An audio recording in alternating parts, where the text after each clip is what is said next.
It's time for From the Shortgrass, presented by UAMS Health, Orthopedics, and Sports Medicine with Trey Schaap.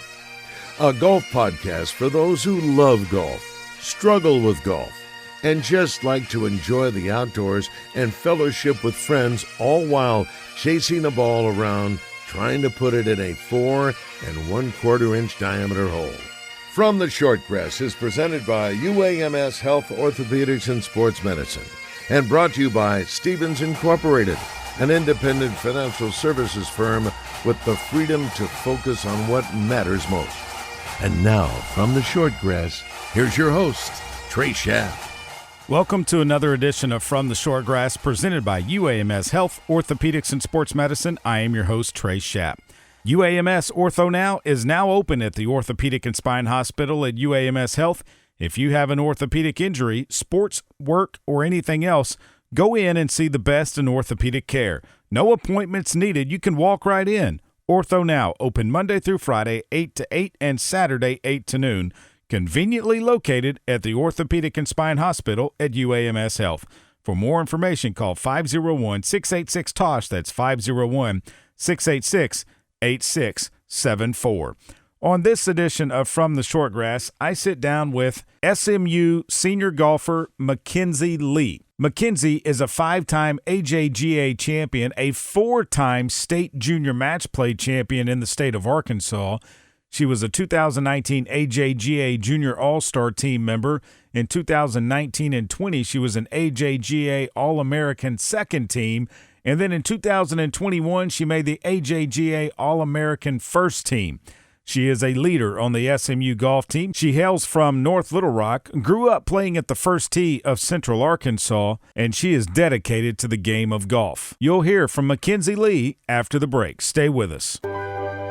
Strength is measured not by the number of accounts. Strength is placing value on relationships. It's having the vision and the guts to invest in growth. It's the commitment to responsibly manage your money.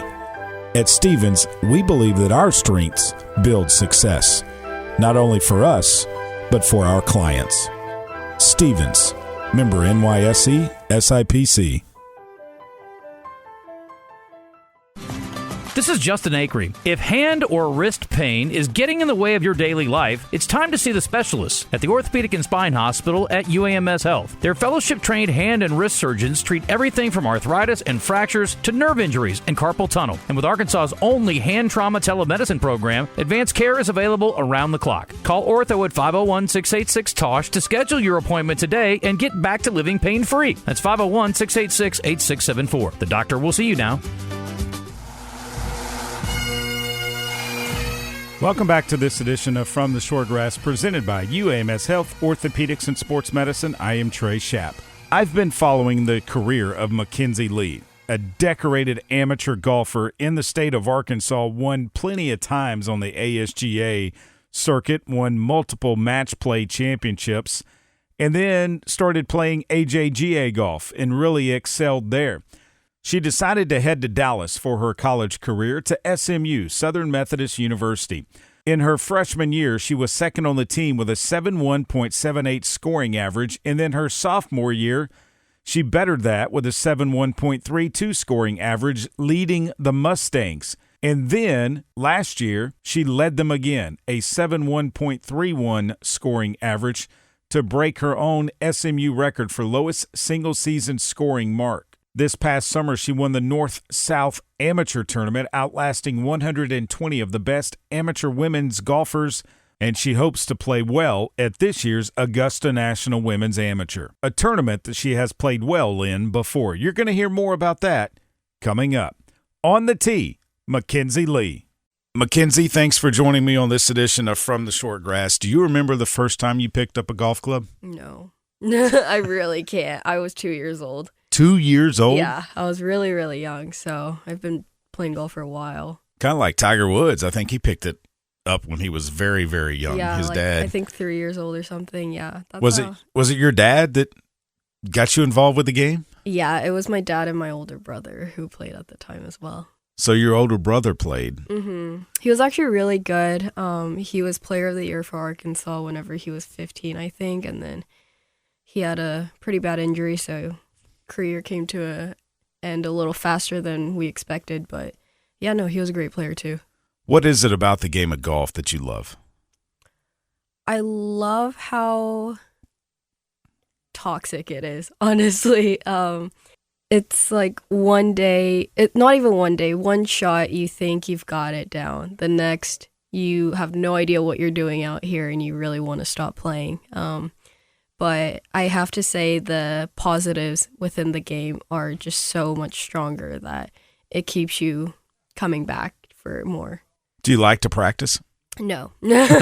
I'm a big competitor. I'm a very competitive person. I don't really like practicing too much, but I know how important it is, so I put the time in, but definitely I'd compete if I could all day. Were you self-taught, or did your dad kind of teach you the game, or did you have some instruction along the way? Growing up, mainly it was my dad. I've had some instructors here and there, and I would say my first long-term instructor was Leo DiMarino. He's back in Hot Springs, but he plays for himself now, which is, I'm very happy for him. And then after that, I went with Patrick Sullivan, and Patrick and I have been working together for over 5 years now. Really good instructor. I love him, yeah. Man, he knows the game of golf, no doubt about that. Definitely. When did you know you wanted to play this game competitively? Was it at a very young age? Well, I kind of naturally went into it because obviously my brother played and he's 4 years older than me, so I kind of just followed his path. But I mean, my first tournament, even though it was really, really small, was when I was 4 years old at First Tee. And then whenever I was 5, I played in the U.S. Kids World Championship. I believe I was too young at the time, but I played as a 6-year-old, which was the youngest division they had. And yeah, that's where I started competitively, and then I just kept going from there. Was it the First Tee here in Central Arkansas? Yep, it was. What is that facility like? From my memory, it's been a while since I've been, but from my memory, their driving range is huge. It's really, really big. Their staffs are always so kind and welcoming. I actually worked with one of the instructors there whenever I was younger. I mean, they've got a good, like, par 3 course. The long course is actually surprisingly a lot harder than most people think. So, and I have one of my course records there too. So, I mean, I'm probably biased, but I like it. Yeah. Well, I mean, growing up there, obviously, I think you would like it. You pretty much learned how to play the game out there. So it's an important part of your life, right? Definitely. I spent half of my career there for sure. Yeah, I spent like at least 10 years out there grinding. So, was it difficult to make the high school golf team?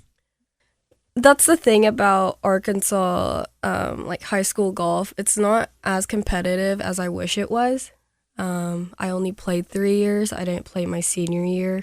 I wanted to focus on playing AJGAs, and because they overlapped and I didn't want to miss school. At the same time, I was a little bit of an overachiever in high school. So I wanted my grades to be good, but with all the absences, it wouldn't have worked very well. So I decided to stick to my personal goals more than playing for the school. You competed in AJGA events and played very well in some of them, winning several, I believe, 6 titles. I think 5 or 6. 5 or 6? I can't remember. They all run together. You can't remember them all. But what were some of the highlights of your AJGA career that you remember? I remember my career always being like, I would chase something for so long, and then the next year it starts clicking, and then I start winning, and then I try for a harder field, and then it's always been like a repeat of that cycle. Same with ASGA events, although that cycle will start really young. Really young for me. I was like 11 or 12 whenever I was really close to winning things. And then I would play bad the last day. And the same thing happened for me, AJGA-wise. I actually won the Bubba Smart. No, not Bubba Smart, sorry. The Bubba. Okay. It's like a Tennessee tournament. It's really big. It was worth a lot of points on the AJGA ranking system.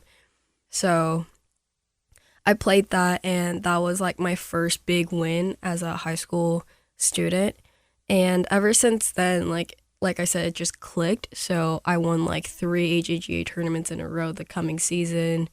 And I know it wasn't an AJGA event, but I would have to say the Bubba really turned things on for me. And that was like one of the most memorable. And then tournament-wise, the most memorable has to be Wyndham Cup. It's just East versus West, the top 20 female and male players in the country, and they split it up into East and West Coast. And that was probably one of the best. That's pretty cool. Yeah. I mean, I can see in the AJGA important because it also helps you showcase your talents for colleges. Absolutely. What were some of the colleges that recruited you? I know where you ended up. We'll get into that in a minute, but some of the colleges that were looking to try and get you to be a part of their program. So there were actually a lot of colleges that, especially in the southern area, like from Louisiana, Missouri, Mississippi, Tennessee, Arkansas, like a lot of schools from there contacted me. I've had a lot of really big names from the East Coast and West Coast. And multiple of them are still in the top like 10 in NCAA women's golf rankings at the moment as well. I'm just a little careful about dropping names because, Sure. I get that. Yeah, but yeah, well, you ended up at SMU. I did. Dallas, Texas, a private school. Correct. What is it like playing collegiate golf for the Mustangs? It's great. I mean, I think we have one of the best teams when it comes to team camaraderie. I hear about all these horror stories, like other teams having drama.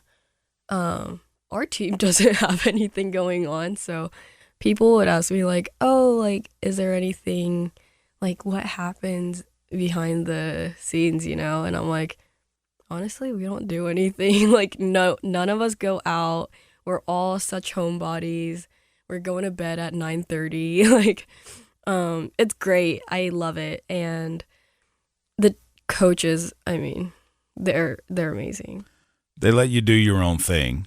They do. They definitely have a lot of trust in us, probably more than we have in ourselves a lot of the times, which I'm very grateful for. I learned to trust my own game in college. In high school, I didn't really think I was that good of a player. I just thought I was lucky. That's what my dad would tell me. I'm sure he was just trying to keep me humble, but I didn't really realize that I was good until I came to college and coaches were showing me like, hey, like, you're actually really good. You just got to trust it at times. Is that difficult to do? Yeah, actually, it actually is for me. I play the comparing game a lot. That's probably the weakest part of my game is noticing others. I try not to do it, and I've done a really good job, but as a senior, it's kind of harder with more people coming up, and it's like, oh, I remember she was really good in junior golf, or no, she's been playing really good this season. You just notice these things, and it's been pretty hard in that aspect this year. Practicing at Trinity Forest. What a facility. Yeah. My goodness. Yeah. What is that like? Probably one of the best in the country for sure. And people don't realize that. A lot of people don't know how good of a facility we have. I mean, it's one of the reasons why I committed to SMU, because I saw that facility, even from videos and pictures. I was like, I want that place to be my home. Yeah. So, yeah, I mean, you don't really get a bad lie unless you almost lose your ball. Maybe then. Sometimes we even say it might be a little too good for us to prepare for certain tournaments because we're not always going to have really good lies. But, I mean, it's a great place to call home. Is it tough practicing in the Texas wind? Oh, my gosh. Especially Trinity. There's no trees. So Right. It's like, I know, right? it's like, oh, it says it's 15 miles per hour, but it feels like 25. And I always remember, like, I'm not that, like I said, I don't really like practicing a lot, but sometimes I'll go out and I'm like, okay, I'm going to grind. I'm going to practice so much today. And it's right into the wind. And I'm like, ugh, I really don't want to practice anymore. So that's probably the only flaw, that it's really windy. But I mean, you learn how to play with that too. So I guess there's a plus side of it as well. SMU women's golf, do you all have what it takes to get into the NCAA tournament and then try to make it to Carlsbad again this year? Absolutely. I definitely think we have one of the best teams I've experienced since coming to college. And we've had pretty good teams my freshman and sophomore year. I think this year, the only difference is a lot of them are inexperienced a little bit. So, and that's where I come in, and that's where the coaches come in and the other seniors come in to bring that confidence up and let the players trust themselves a little more, because I see so much potential in them, but they just got to know it themselves. Being a senior on this team, what traits have you taken from when you were a freshman and a sophomore, when you had seniors that you looked up to, that you hope that these younger ladies look up to you? Mm-hmm. I've always been kind of like, I wouldn't say a leader, but we jokingly say I've always been the mom of the group, even as a freshman.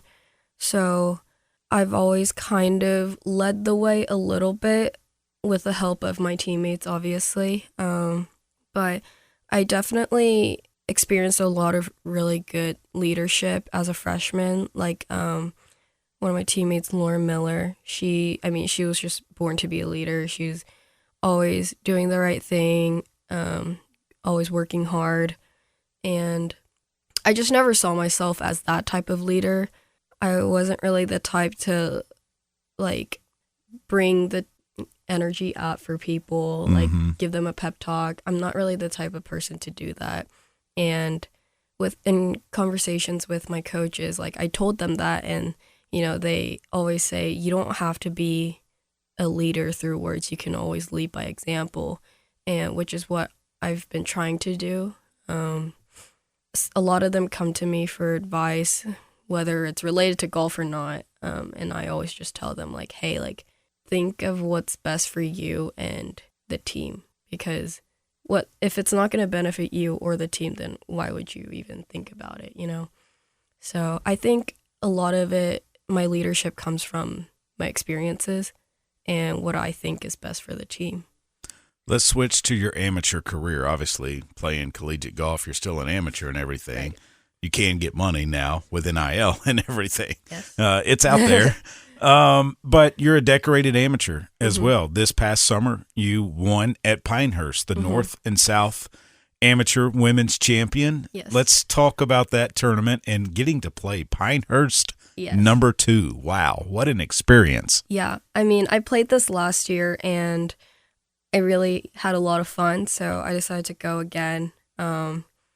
Actually, I wasn't going to play, and then my coaches convinced me. They're like, you have to like play something. Why don't you just play at Pinehurst? Like, it seems like you suit the course very well. And I was like, yeah, I guess. And so last minute I entered, and thankfully they took my entry. And I got to play again. It was really funny because I was working at the time. I was practicing. I don't think my coaches know this yet, but now they will. I was practicing 2 to 3 days a week, not even for that long, like 2 hours maybe, leading up to that tournament. So, but surprisingly, I didn't feel underprepared. If anything, I knew where my game was, and I knew what to expect and what my flaws were. So I went in pretty confident. My goal was to do better than the previous year, so you accomplished that. I definitely accomplished that. Yeah. I don't know if I can do it again. What was it like winning? It was great. Funny story, I actually texted my teammates and my coach saying, I'm going to win this, even before I got into match play. Because I had a really tough front nine on the second round of stroke play. I was 6 over through 9 holes. That's pretty tough. I made a quad on a par 5. But that's what number 2 does to you. It's like, you think you should quit golf. And then it's like, oh, wait, maybe not.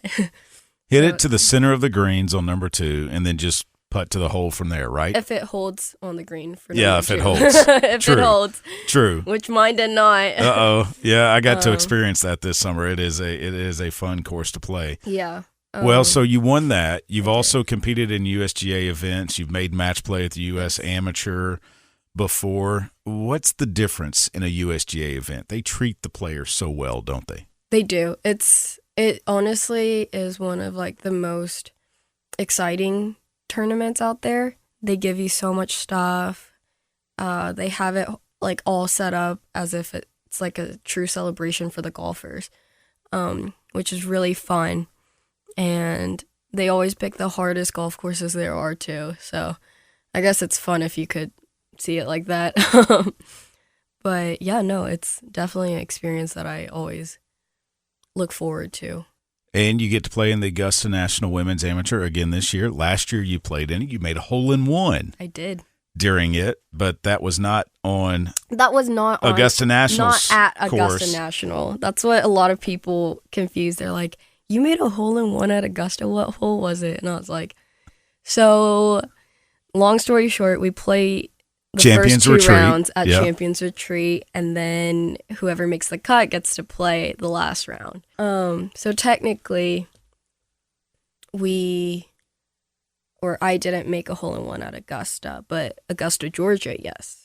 Well, you made it in the Augusta National Women's Amateur in Yes, that tournament. In that tournament, so correct. there you go. And it came a week after you and made one in competition Not with even SMU. A week, like 5 days before. I had 4 tournaments back to back this past spring, and I made a hole-in-one then, and then I made a hole-in-one at Augusta, and then I made a hole-in-one at North and South.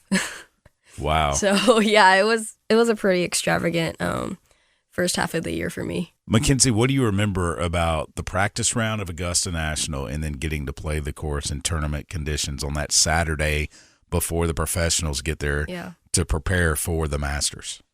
It's actually really, really, like, I still get goosebumps thinking about the Saturday round. During the practice round, I was actually kind of underwhelmed in a sense. A lot of the trees weren't there. You could see through the trees because of the hurricane that hit them that previous fall, and which was a little sad. But once the spectators came in, it was like they were the trees for us. That's when I realized that I loved playing in front of crowds. Just the roars and the claps and just the attention that they gave us, it was amazing. And even making a par, like, felt really good in front of them. Yeah, you shot even par. Yeah, it was a struggle. I scrambled for that one, but yeah, I did. Nice round. Hopefully you'll do well this year and get to play at Augusta National again. You'll be in the women's amateur, but hopefully you make the cut and get to play at Augusta. Best golf course you've ever played? The golf course that we played for Wyndham Cup at Bulls Bay is actually one of my favorite golf courses. And I really, really like Arizona golf courses too.